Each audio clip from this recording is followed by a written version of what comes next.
চাওক সমীৰণ, ঘটনা কিছু কালি বিয়লি ভাগৰ আৰু এতিয়া আৰক্ষী পলমকৈ হলেও কিন্তু ঘটনাস্থলীত আহি উপস্থিত হৈছে। কিছু সময় পূৰ্বে একে আজাদ ৰোড যেহেতু বন্ধ কৰি দিয়া হৈছিলে, স্থানীয় ৰাইজসকলে এক প্ৰকাৰ আবদ্ধ কৰিছিলে, তেওঁলোকে বন্ধ কৰিছিলে। তেওঁলোকৰ দাবী যে অন্তত লোক নিৰ্মাণ বিভাগৰ যি ঠিকাদাৰ আছে বা যিসকল বিষয়া আছে তেওঁলোকে এই নৈতিক দায়িত্ব স্বীকাৰ কৰক, কাৰণ কণমানি শিশুটিয়ে তেওঁলোকৰ ভুলৰ বাবে আচলতে অকাল মৃত্যু যিহেতু সাব দিব লগা হ'ল, সেই দাবীত তেওঁলোকে পথ বন্ধ কৰি দিছিলে। কিন্তু আৰক্ষীয়ে কিছু তেওঁলোকক বুদ্ধি বাধা কৰি আচলতে সেই পথছোৱা খোলে আৰু এই মুহূৰ্তত আমি যদি দেখুৱাওঁ তেনেহলে এগৰাকী শীৰ্ষপদস্থ আৰক্ষী বিষয়া আহিছে সমগ্ৰ ঘটনাটো তদন্তৰ বাবে আৰু পৰিয়ালৰ লোকৰ সৈতে কথা পাতিছে। যিগৰাকী ককাক, কণমানিগৰাকীৰ যিগৰাকী ককাক, তেওঁৰ সৈতে এই মুহূৰ্তত কথা পাতিছে আৰু এক প্ৰকাৰ তেওঁ নিজেই চৰজমিন তদন্ত কৰিছে, সমগ্ৰ বিষয়টো চাইছে যে উন্মুক্ত নলা, কাৰণ কেৱল সেই প্ৰান্তটোতে নহয়, গোটেই যদি আমি চাওঁ একে আজাদ ৰোডত যিমান আচলতে ড্ৰেইনৰ কাম চলি আছে লোক নিৰ্মাণ বিভাগৰ অন্তৰ্গত, এই ড্ৰেইনসমূহ আচলতে কোনোফালেই বেৰিকেড বা যেনে ধৰণৰ সাংকেতিক চিহ্ন এইবোৰ থাকিব লাগে, নিয়ম যি থাকিব লাগে সেইবোৰ কিন্তু দূৰ দূৰলৈকে আমি দেখা পোৱা নাই। সম্পূৰ্ণ নীতি নিয়ম আচলতে ভৰিৰে মোহাৰি জলাঞ্জলি দি এক প্ৰকাৰ ঠিকাদাৰে নিজৰ মতালিৰে যিহেতু কাম কৰিছে আৰু তাৰ ভুলৰ বাবেই এই ভয়ংকৰ ঘটনাটো সংঘটিত হ'ল। আৰু তাৰ পিছত দেখা পোৱা গৈছে ঘটনা এতিয়া সংঘটিত হোৱা প্ৰায় 14 ঘণ্টা পাৰ হৈ গৈছে আৰু তাৰপিছত আৰক্ষী পলমকৈ হলেও আহিছে, ঘটনা বুজ লৈছে, পৰিৱেশ পৰিস্থিতি আচলতে কি হৈছে সেয়া জানিবলৈ এই মুহূৰ্তত বিচাৰিছে, তেওঁলোকে অনুসন্ধান কৰিছে। আৰু আমি যদি দেখুৱাওঁ ঘৰৰ একেবাৰে গাতে লাগি থকা যিটো ড্ৰেইন, সেই ড্ৰেইনৰ সেই ফুটাটোত আচলতে সেই গাঁতটোত পৰি কৰুণ মৃত্যু খাব দিলে সেই কণমানিটিয়ে। এফালে যদি আমি দেখুৱাওঁ এই মুহূৰ্ততো যথেষ্ট শোকাকুল পৰিৱেশ, কান্দোনৰ ৰোল, আইতাকগৰাকী বা মাকগৰাকীৰ সৈতে বৰ্তমান কথা পাতিব পৰা পৰিৱেশেই নাই, তেনেধৰণৰ এক পৰিৱেশ পৰিস্থিতি হৈছে। কাৰণ অনাকাংক্ষিত কালিলৈকে যিটো কণমানিক আচলতে কোলাত লৈ খেলি আছিলে বা যিটো কণমানিৰ সৈতে সময় অতিবাহিত কৰিছিলে, সেই কণমানিটো যিহেতু হঠাতেই এনেধৰণৰ এক আকস্মিক ঘটনা বুলি ক'ব লাগিব, যি ঘটনাৰ আচলতে সেই মৰণফান, যি মৰণফান এক প্ৰকাৰ পূৰ্বৰ পৰাই পাতি থৈছিলে লোক নিৰ্মাণ বিভাগৰ সেই ঠিকাদাৰে, যি ঠিকাদাৰে আচলতে কোনো লোকৰ কথা তেওঁলোকে নাভাবে, কেৱল নিজৰ মুনাফা অৰ্জনৰ বাবে যেন তেওঁলোকে কাম কৰে আৰু মুখ্যমন্ত্ৰীৰ নিৰ্দেশকো যেন তেওঁলোকে কেৰেপ নকৰে, সকলো নীতি নিৰ্দেশনা জলাঞ্জলি দি যি কাম কৰিছে। কাৰণ কোনো ধৰণৰ সাংকেতিক চিহ্ন নাই, কোনো ধৰণৰ বেৰিকেড নাই, কোনো ধৰণৰ আৰবেৰ নাই, উন্মুক্ত নলা, যিকোনো মুহূৰ্তত যিকোনো ব্যক্তি পৰি যাব পাৰে, সোমাই যাব পাৰে। আমি এই মুহূৰ্তত কিছু পৰিৱেশ দেখুৱাবলৈ যত্ন কৰিছো। মই সেইটোকে কৈ আছো ছাৰ যে মোৰ বাচ্চা পঢ়িছে, ঠিক আছে, বেলেগ জেগা যদি কাম হলে এনেকুৱাটো হ'ব, তাই কি বেলেগৰ বাচ্চা নপঢ়ে কিয়? বেলেগৰ বাচ্চা পঢ়লেতো মোৰ বাচ্চা দি দিব না, যিহেতু নহ'ব। সেইটোৱে কাৰণে কৈছো মোৰ অন্যায় সেইটোৱে লাগে, জবাত কাম হলে ভাল কৰে ঢাকানটো দি দিব ছাৰ, তাকে বেলেগো বাচ্চা নমৰে ছাৰ। আপুনি নম্বৰটো দি দিয়ক ছাৰ। ইয়াৰ পৰিয়ালৰ সৈতে কথা পাতিছে, আমি কিছু পৰিৱেশ এই মুহূৰ্তত দেখুৱাইছো। কাৰণ ঘটনা সংঘটিত হৈছে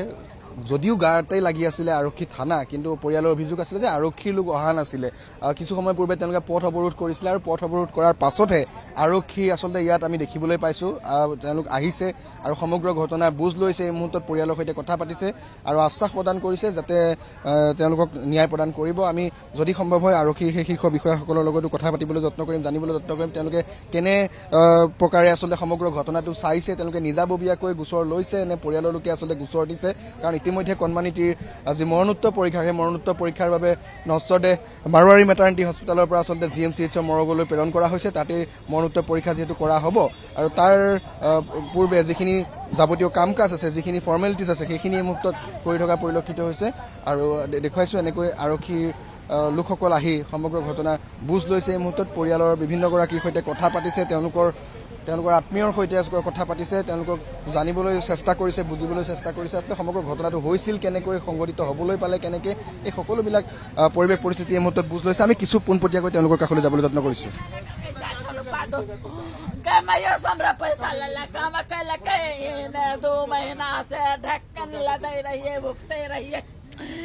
ये सामने ढक्कन देने रहे भूखत रहिए, कोई जाए बेसियन को गिर जाए भाई, दल के दल दिन है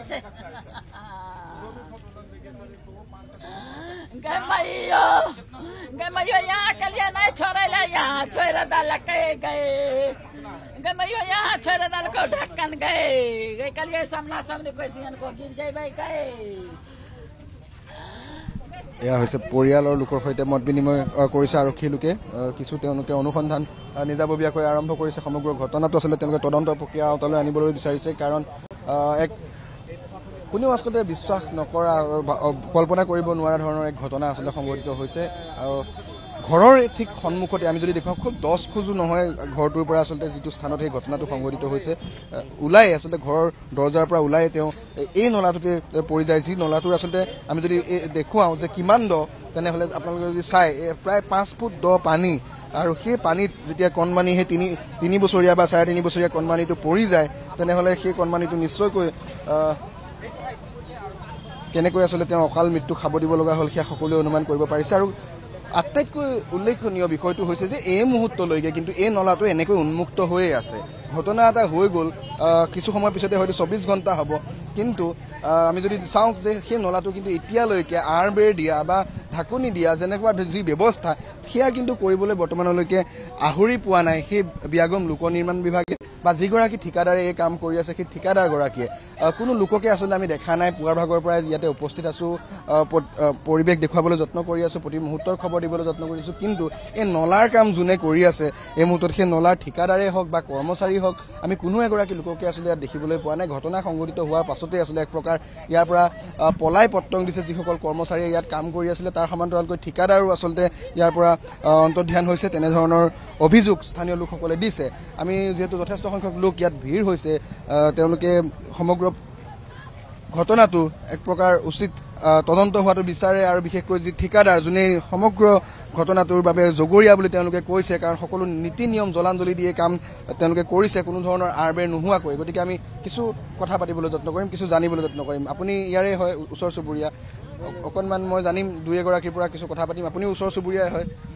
চাওক যিটো ঘটনা হ'ল আমি দেখিছোঁ এতিয়াও কিন্তু নলা উন্মুক্তভাৱেই আছে কোনো ঢাকনিৰ ব্যৱস্থা নাই কোনো আৰ বেৰৰ ব্যৱস্থা নাই কোনো মানুহে নাই ইয়াতে ঢাকনা এনেই খোলাই আছে কোনো গ'ল কাম কৰা মই মানে এনে গম নাপাওঁ মই বাহিৰৰ পৰা আহিছোঁ আৰু এনে মানুহ আছিল মানে এনে কোৱা হিচাপত মানে 3টা বজাত মানে আৰু নালাত মানে পৰিছে আৰু 6টা নহয় আপোনাৰ 4টা বা 5টা বজাত মানে ওলোৱা হৈছে পিছে আৰু মেডিকেলত নিয়া হৈছে মেডিকেলত মানে ক্লিয়াৰ কৰিছে মানে এখন ডেথ ঠিকাদাৰ কৰ্মচাৰী আমি কাকো ইয়াত দেখা পোৱা নাই এনেকে নলা উন্মুক্ত হৈ আছে মানুহ মৰি গ'ল কিন্তু এই মুহূৰ্তলৈকে কাৰো খবৰ ল'বলৈ আহৰি হোৱা নাই নাই ঠিকাদাৰৰ যিকেইটা মানুহ কাম কৰা এনে মানুহ আছিল যেতিয়া মানে শুনা পাইছে মানুহ হেৰি হৈছে ডেথ হৈছে তাৰপিছত মানে পলাল এতিয়াও ডিজি এখন চলি আছে বন্ধ কৰিবলৈ মানুহ নাই জেনেৰেটাৰ এখন চলি আছে এতিয়াও বন্ধ কৰা মানুহ নাই তথাপি মানে এই কাম কৰা নালা ড্ৰেইনৰ যিমান কাম কৰা হেৰি আছিল ৱৰ্কাৰ আছিল গোটাইগিলা পলাই গুচি গ'ল জেনেৰেটৰ চলাই থৈ গুচি অঁ নিশ্চয়কৈ ঘটনা সংঘটিত হোৱাৰ পিছত আচলতে সমীৰণ এক প্ৰকাৰ পলায়ন কৰিছে ঠিকাদাৰ বা যিসকল কৰ্মচাৰী আছিলে জেনেৰেটৰ এতিয়াও আচলতে চলিয়ে আছে লাইট যদি চাই ওপৰত জ্বলিয়ে আছে কাৰণ ভৰি বন্ধ কৰিবলৈ আহিবলৈ আচলতে সাহস গোটাব পৰা নাই সেইসকল কৰ্মচাৰীয়ে বা সেইসকল ঠিকাদাৰে কাৰণ তেওঁলোকৰ ভুলৰ বাবে যিহেতু সেই কণমানিটিয়ে অকাল মৃত্যু খাব দিব লগা হ'ল আৰু দেখা পোৱা গৈছে এতিয়া সেই জেনেৰেটৰ চলি থকা অৱস্থাতে তেওঁলোকে এৰি থৈ ইয়াৰ পৰা পলায়ন কৰিছে মই বাইদেউ আপোনাক ওলাইছোঁ ৰাস্তাৰ কথা আপুনি মানে কি আন্ধাৰ হৈ থাকে লাইট চাইট নাথাকে আমাৰ ঘৰৰ ওচৰতো আছে পুৰা একদম গাড্ডা আজি ৰাতিপুৱা চাইছো আজি ঢাকিছে আমাৰ ঘৰ একদম লগৰ ঘটনা হোৱাৰ পিছত আজি ৰাতিপুৱা 3টা মান বজাত মানুহ গৈ ঢাকিছে আগতে কৰিলেতো বাচ্চাটো নমৰিলহেঁতেন এতিয়াতো একো ব্যৱস্থা হোৱাই নাই আৰু কালি এইটো বোলে ঢাকা আছিলে মানুহ আহি বোলে উঠাই দিছে ঢাকনাটো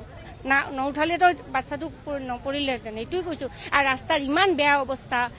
লাইন কাৰেণ্ট নাথাকে আন্ধাৰ হৈ থাকে আৰু পানী বৰষুণ দিলেতো মানে অৱস্থা ইমান বেয়া হৈ থাকে কি ক'ম আৰু সেইটোৱে আৰু এতিয়া মানে কোনো ব্যৱস্থা লোৱা নাই